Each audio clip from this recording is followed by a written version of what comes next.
আসসালামু আলাইকুম। চলে আসলাম আপনাদের জন্য ফালুদা রেসিপি নিয়ে। প্রথমে পানিগুলিকে ভালো করে ফুটিয়ে নিচ্ছি। এখন ফুটন্ত পানির ভিতরে আমি সাগুদানা দিয়ে দিচ্ছি। এটাকে ভালোভাবে ফুটিয়ে নিতে হবে। সাগুদানাগুলি ভালো করে বয়েল করে নিয়েছি। এই তো প্রায় শেষ বয়েল করা। এখন নেটের মাধ্যমে ছেঁকে নিচ্ছি। পরিষ্কার ঠান্ডা পানি দিয়ে ক্লিন করে নিতে হবে। এখন প্রথমে আমি দুধগুলিকে জাল করে রেখেছিলাম। এখন দিয়ে দিচ্ছি প্রথমে চিনি। এখন দিয়ে দিচ্ছি স্বাদ অনুযায়ী লবণ।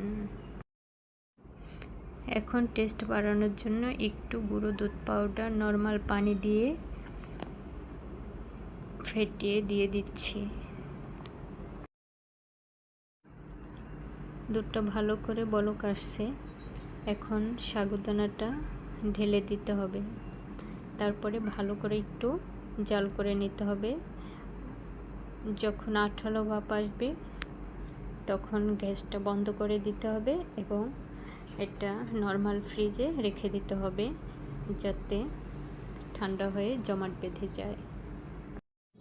এখানে আমি ফালুদার জন্য কিছু ফল কেটে নিয়েছি।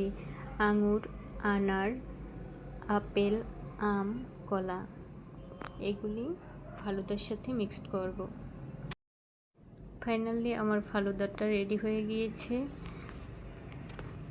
আমি যেভাবে বাসায় ফালুদা করি সেটাই আপনাদের সাথে শেয়ার করলাম। আপনারা এভাবে করে দেখতে পারেন। আমার ভিডিওটি ভালো লাগলে একটি লাইক দিবেন, কমেন্ট করবেন এবং পরবর্তী ভিডিও দেখার জন্য আমার ইউটিউব চ্যানেলটি সাবস্ক্রাইব করবেন। সবাইকে ধন্যবাদ। আল্লাহ হাফেজ।